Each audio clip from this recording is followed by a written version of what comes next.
Dalam rapat Komisi 3 DPR dengan Kompolnas kemarin, sejumlah anggota DPR sempat menanyakan soal dokumen Kekaisaran Sambo. Dalam rapat itu memang tidak terjawab soal kebenaran dokumen itu.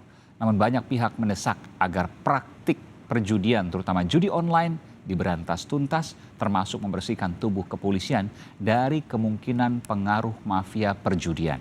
Kita akan berbincang soal praktik perjudian dan dugaan keterlibatan anggota polisi bersama anggota Komisi 3 DPR Supriyansa dan pengamat kepolisian dari ISES, Bambang Rukminto. Selamat malam Bapak-Bapak, sehat selalu.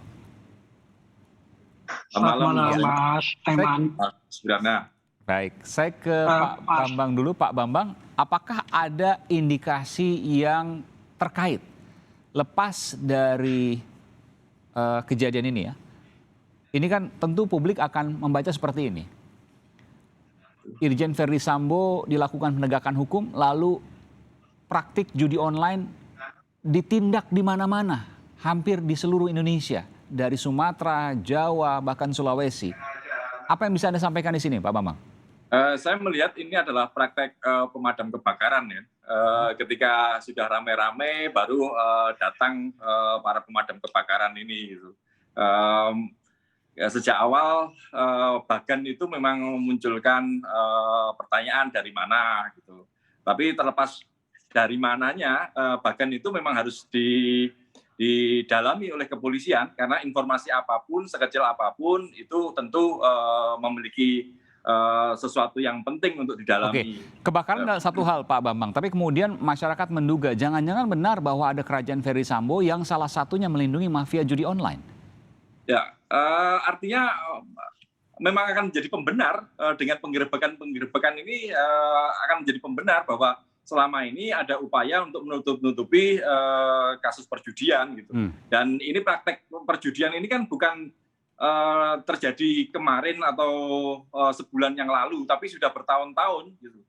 Makanya kalau kemudian saat ini baru digerebek setelah Irjen FS ini dijadikan tersangka, ya ini akan menjadi pembenar dari asumsi-asumsi masyarakat sebelum ini. Gitu. Jadi ada asumsi bahwa sebelumnya ditahan oleh Irjen Verdi Sambo dan kerajaannya, begitu kan?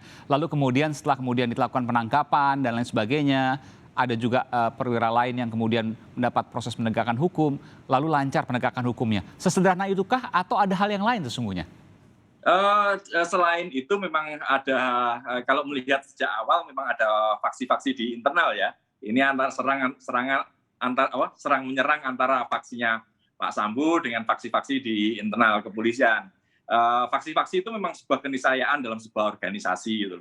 Yang terpenting adalah bagaimana kompetisi itu bisa memberikan dampak yang positif bagi masyarakat. Kalau di internal kepolisian tentunya memberikan dampak bagi penegakan hukum yang seadil-adilnya gitu. Hanya saja saya melihat dalam kasus penggerebekan perjudian ini saya melihatnya masih hanya sekedar seremonial saja karena menggerebek para operator di lapangan, kemudian para pengecer-pengecer kecil yang sementara tidak menyentuh bandar-bandar yang tertulis di dalam Bagan itu, gitu loh. Bahkan ada beberapa bandar yang sudah sempat melarikan diri ke luar negeri itu. Makanya jadi yang ditangkap yang kecil-kecil aja begitu, menurut Anda nih? Saya melihatnya seperti itu. Bahkan ada informasi ibu-ibu yang sedang mau pasang togel 2000 ditangkap juga. Oke, apa artinya itu? Jadi miris. Bagaimana, Mas? Apa artinya? Yang besar masih berkeliaran, yang kecil-kecil banyak ditangkap. Artinya ini pertarungan antar faksi-faksi gitu loh. Di internal ada semacam itu. Artinya kalau ini tidak dituntaskan, ya yang muncul akan faksi-faksi ini yang akan menjadi konsorsium lagi gitu loh. Sekarang konsorsiumnya FS. Kalau kemudian ini tidak tuntas, hanya menyasar kecil-kecil saja, yang muncul nanti. Yang gede-gede akan berkelompok lagi nanti. Lain. Yang gede-gede akan berkelompok lagi membentuk konsorsium baru. Iya, dengan apa itu model-model FS yang lain seperti itu. Pak Supriyansa, ini data yang mengejutkan juga ini. Jadi yang ditangkap yang kecil-kecil, yang gede-gede entah kemana, jangan-jangan nanti akan bergerombol membentuk kekaisaran baru. Jadi gini Pak Aiman, pertama-tama kita bersyukur kepada Pak Kapolri yang mengeluarkan sebuah instruksi kepada seluruh jajarannya di seluruh Indonesia, Polda-Polda, sampai Polres-Polres, kalau perlu sampai Polseknya, yang mengeluarkan perintah untuk mencoba jika ada yang ditemukan pelaku-pelaku judi daerah itu dibereskan, dan terutama tadi yang disampaikan yaitu bagaimana para pengusaha-pengusaha perjudian ini itu bisa diselesaikan secara hukum, ditangkap, lalu diproses sesuai dengan aturan. Kok sebutnya pengusaha, Pak? Karena- Kan kalau pengusaha legal, ini kan ilegal perjudian. Nah itulah pengusaha ilegal yang sama sekali kan kalau bicara judi berarti ilegal, Mas. Betul, Kan pasti. di Indonesia kan tidak ada aturannya. Betul. Nah, pengusaha yang nakal ini ya bukan hanya sekedar menangkap para orang-orang yang jaga komputer. Bukan hanya menjaga penjaga-penjaga di sebuah tempat itu yang ditangkap. Tetapi setidak-tidaknya pengusaha yang nakal itu, yang mendirikan usaha judi itu, apakah itu judi online maupun judi darat yang telah disebutkan Pak Kapolri, itu ditangkapin semua, dibubarkan semuanya. Karena yang dikhawatirkan kalau ini sudah menjadi penyakit di masyarakat kita, akan menimbulkan dampak yang sangat negatif. Contoh misalnya, orang yang mendapatkan bantuan langsung tunai misalnya dari pemerintah, yang mestinya beli beras, beli susu, tetapi dipakai untuk judi. Nah ini semua dampak ini yang sangat negatif seperti ini yang kita Iya, saya setuju Pak. Tentu semua harapkan masyarakat tidak juga setuju terjadi. soal itu. Tapi itu kan bicara normatif. Sekarang bagaimana kemudian judi-judi online ini bisa diberantas? Ini momen. Apa yang harus dilakukan menurut DPR? Nah, yang perlu dilakukan adalah apa yang telah diserukan, apa yang telah diperintahkan Pak Kapolri dijalankan sungguh-sungguh oleh aparatnya di bawah. Meskipun tadi saya tanyakan, ada Pak. temuan misalnya seperti ini, yang ditangkap hanya yang bagian kecil, yang kecil-kecil, tadi menurut Pak Bambang Rukminto. Nanti yang menyisakan yang besar-besar. Yang besar-besar berkelompok membentuk konsorsium baru, kerajaan baru, kekaisaran baru. Yang kecil dan besar itu sama saja di matanya hukum. Siapa saja yang ditemukan ditangkap. Betul Pak Bambang mengatakan jangan sampai yang besar lari. Di mata hukum Olehnya sama Pak, tapi itu- kemudian kekuatannya kan beda, uangnya beda, membentuk kekaisarannya beda. Iya betul. Pertanyaannya Pak Iman kalau saya tanya, di mana yang besar itu? Kan itu yang dicari oleh Betul. polisi. Makanya sekarang ini Pak Kapolri kita harus dukung. Bahwa Pak Kapolri menunjuk seluruh pasukan-pasukannya untuk melakukan penangkapan kepada pelaku-pelaku perjudian. Tangkap Tuntas. itu. Oke. Nah sekarang dituntaskan itu seluruh polda-polda sekarang di Indonesia kan sudah bertugas. Sudah menjalankan tugasnya dengan baik. Nah pertanyaannya, kenapa yang disampaikan dari Pak Bambang itu, kenapa yang kecil-kecil ditangkap? Mana yang besarnya?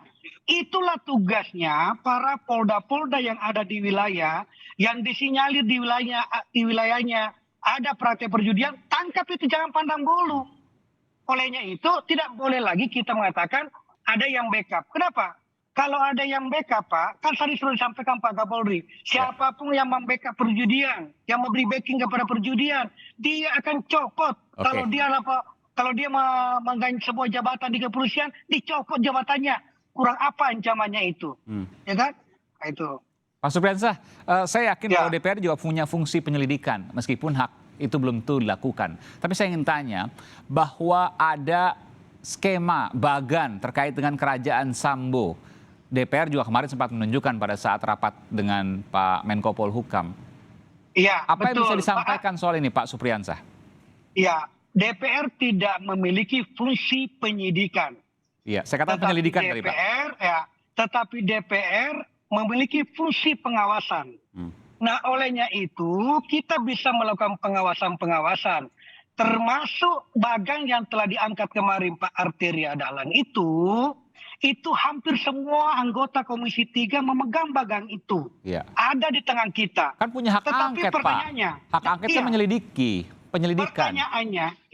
Pertanyaannya Pak Aiman adalah tentu yang pertama kita lakukan adalah kita bertanya apakah selebaran-selebaran yang berselebaran itu benar adanya ada konsorsium itu. Iya.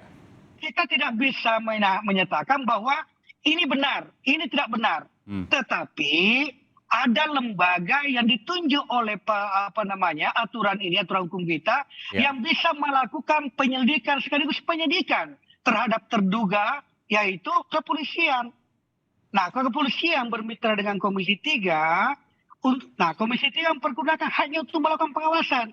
Besok kita akan rapat dengar pendapat dengan Pak Kapolri. Tentu pertanyaan-pertanyaan ini akan muncul kepada Pak Kapolri besok. Apakah benar itu? Nah, kalau memang benar itu, tentu fungsi penyidikan yang ada melekat pada kepolisian, polisi bisa melakukan pemeriksaan itu. Jadi begini Pak, ya tentu kita harus apresiasi terhadap Kapolri. Meskipun juga ada pertanyaan di luar sana ketika menanyakan begini, mungkinkah misalnya ada kerajaan, kekaisaran yang melibatkan petinggi kepolisian, lalu kepolisian sendiri yang melakukan proses penyelidikannya? Pak Supriyansa. Adanya tiba-tiba muncul seperti ini, itu masuk dalam bayangan-bayangan kita semuanya. Sehingga kita bisa mengarahkan cara berpikir kita bahwa ternyata ada seperti itu yang ada sekarang ini di dalam pemikirannya orang-orang, terutama yang membuat diagram itu. Sehingga ada di pikiran kita juga. Karena ada di pikiran kita, tentu kita akan bertanya kepada Pak Kapolri besok. Itu. Apa yang bisa dilakukan DPR sih Pak? Kalau saat ini dikatakan bahwa ini biarkan saja menjadi ranah kepolisian, meskipun juga ada pertanyaan juga di tengah publik. Kalau seandainya, tadi saya ulangi pertanyaan saya, ada Jenderal Bintang 2 petinggi kepolisian dan beberapa perwira tinggi lain, jenderal lain yang kemudian diduga disebut-sebut dalam kekaisaran Sambo, lalu kemudian polisi yang melakukan penyelidikan juga. Apa peran DPR di sini? Apakah kemudian saya harus katakan DPR sepolos itu? Pak Supriyansa. Pak Aiman, apapun mulai bintang 1 sampai bintang 7 sekalipun, kalau dia terjebak pada persoalan-persoalan perjudian, pasti diproses secara hukum, Pak Aiman. Tidak perlu menakutkan, tidak perlu mengkhawatirkan bahwa DPR akan tutup mata. Tidak akan mungkin DPR tutup mata. DPR ini pasti akan berbicara di hadapannya Pak Kapolri. DPR tidak punya hak untuk menangkap mereka, tetapi DPR bisa meminta kepada Kapolri untuk menangkap para pelaku-pelaku itu kalau memang orangnya ada. Jadi jangan ada yang mengatakan underestimate kepada anggota DPR. Anggota DPR ini pasti Pak tidak ada yang setuju dengan namanya perjudian, Pak. Tidak ada. Tunjuk ada tidak ada ya Pak ya? Tidak ada lah, mana ada yang setuju. Baik. Saya ke Bung Bambang. Apa sih yang diharapkan dari DPR ini? Karena DPR ini tentu apresiasi juga terhadap DPR ya, karena kemarin sempat juga sepi terdengar terkait dengan kasus ini. Hanya 1-2 tapi itu di awal. Setelah itu kemudian kita tidak mendengar lagi. Meskipun besok akan ada rapat dengar pendapat ya, atau rapat kerja dengan Kapolri yang kita akan dengarkan sama-sama. Sebelum Pak Bambang saya sampaikan. Silakan Pak Supriyansa. Bahwa begini Pak Aiman. Di DPR kemarin kita dialog dengan siapa? RDP dengan siapa? LPSK, Komnas HAM, dengan Pak Mahfud kan sebagai Kompolnas. Tentu pertanyaan kita terbatas sesuai dengan tupoksinya mereka. Tapi besok kita ber-RDP dengan kepolisian. Maksudnya Pak? Apa yang mau disampaikan dari situ Pak? Pak Supriyansa? Tampaknya itu sinyal. Baru kena. Halo? Iya, apa yang mau disampaikan dari situ Pak? Silakan. Ya, tentu Pak Aiman, berbeda kalau kita berhadapan dengan LPSK. Berbeda kita berhadapan dengan Kompolnas. Berbeda kita berhadapan dengan Komnas HAM. Dengan Bapak Kapolri yang memiliki tupoksi tentang yang tadi yang dibicarakan ini. Kan begitu modelnya. Jadi menurut saya bahwa apa yang dibutuhkan di DPR apa adalah dukungan politiknya, politik hukumnya seperti apa. Oke, baik Pak Supriyansa, nanti saya akan ke Anda lagi. Saya ke Pak Bambang Rukminto. Pak Bambang, apa yang diharapkan dari DPR soal ini? Besok kita akan ketemu dengan Kapolri. Problem yang melanda kepolisian saat ini itu adalah terkait dengan public trust. Merosotnya kepercayaan masyarakat kepada kepolisian. Itu nyata ya Pak? Bagaimana Mas Eman? Itu nyata. Ada penurunan survei terkait dengan kepercayaan publik terhadap kepolisian. Ya kalau kita melihat sederhana saja, di Humas itu memiliki peran untuk mengkomunikasikan sesuatu ke masyarakat. Demikian juga untuk membangun citra di masyarakat. Kalau melihat di media sosial, saya melihat beberapa postingan dari Humas dari 1.500 yang memberikan tanda emoticon, 1.100 itu malah memberikan emoticon tertawa. Artinya apa? Di sini kebijakan yang disampaikan kebijakan atau narasi yang disampaikan di Humas itu menjadi bahan tertawaan masyarakat gitu. Makanya dari situ kita melihat bahwa ada ketidakpuasan masyarakat pada kepolisian, ada kerja-kerja kepolisian ini menjadi bahan tertawaan masyarakat gitu loh. Makanya ini yang harus segera dipulihkan kembali, jangan sampai kewibawaan penegakan hukum ini semakin merosot gitu loh. Kepercayaan masyarakat ini harus segera dipulihkan dan Kapolri berkejaran dengan merosotnya public trust ini. Caranya seperti apa Pak Bambang? Bagaimana Mas? Caranya seperti apa untuk memulihkan kepercayaan masyarakat terhadap kepolisian? Kapolri konsisten dengan pernyataannya gitu loh. Kalau beberapa waktu yang lalu menyatakan bahwa ikan busuk dari kepalanya dan akan memotong kepalanya gitu. Ini harus dibuktikan gitu loh. Kalau tidak segera melakukan tindakan-tindakan yang konkret terhadap apa pernyataan-pernyataannya, ya ini tidak konsisten dan masyarakat akan semakin tertawa dengan apa yang dilakukan kepolisian. Harapannya besok dengan rapat dengar pendapat dengan Komisi 3, Komisi 3 benar-benar bisa memastikan bahwa Kapolri ini konsisten dengan pernyataan-pernyataannya. Kalau pernyataan Kapolri 2 hari kemarin untuk tegas mau mencopot itu kan masih akan-akan dan itu terus dilakukan. Jadi akhirnya masih sebatas narasi-narasi gitu loh. Tapi implementasinya masih jauh itu. Baik. Mas. Baik. Jadi besok nanti kita akan saksikan sama-sama bagaimana kemudian DPR yang beraudiensi dengan Kapolri berbincang, berdialog, bertukar pendapat dan juga menanyakan informasi-informasi paling akhir. Kira-kira dari Pak Supriyansa apa yang akan ditanyakan besok? Boleh dibocorkan hari ini, Pak Supriyansa? Halo Mas, tidak kedengaran Mas? Iya, kira-kira apa yang akan ditanyakan oleh Pak Supriyansa besok kepada Kapolri? Kalau seandainya mungkin bisa disampaikan hari ini. Pak Supriyansa? Ya kalau disampaikan sama Pak Eman namanya itu, bukan disampaikan sama Pak Kapolri. Tunggu. Nggak boleh dibocorin dulu ya? Jadi Pertanyaannya nggak boleh dibocorin dulu. Tidak, paling sekitar itu. Yang pasti saya sependapat dengan Pak Bambang tadi, bahwa mudah-mudahan konsistensi apa yang diucapkan Polri ada terbukti personil kepolisian yang melakukan backup atau membackingi para pelaku-pelaku atau bandar-bandar perjudian. Ya. Apakah itu perjudian darat, apa itu perjudian online, jika ada ditemukan itu benar-benar dicopot. Artinya kalau hari ini narasi dibangun, pendapat Pak Bambang, hari ini memang narasi. Tetapi narasi ini akan berusaha pasti akan dibuktikan oleh Pak Kapolri jika betul ada anggotanya terlibat. Olehnya itu, manakala ada ternyata anggotanya terlibat lalu tidak dicopot, tidak diberikan sanksi, itulah fungsinya DPR lagi maju. Menyampaikan kepada Pak Kapolri bahwa Pak Kapolri harus konsisten dengan apa yang telah diancamkan sebelumnya kepada anggota-anggotanya yang terlibat judi online atau judi darat dan sebagainya. Oke. Nah, itulah fungsi DPR lagi nanti. Gitu. Ya. Gimana Pak Bambang? Silakan. Problemnya adalah balapan dengan kepercayaan masyarakat yang semakin menurun itu, Pak Supriyansa. Nah, begini, ya betul Pak Bambang. Kepercayaan masyarakat sementara menurun kepada institusi ini. Nah, yang bisa meningkatkan. Iya, baik. Pak Supriyansa, mohon maaf, sinyal Anda kurang baik. Tapi nggak apa. Nah, artinya poinnya sudah ditangkap. Lalu benar-benar dibuktikan. Iya, bahwa kita ingin. Maka kepercayaan, ya.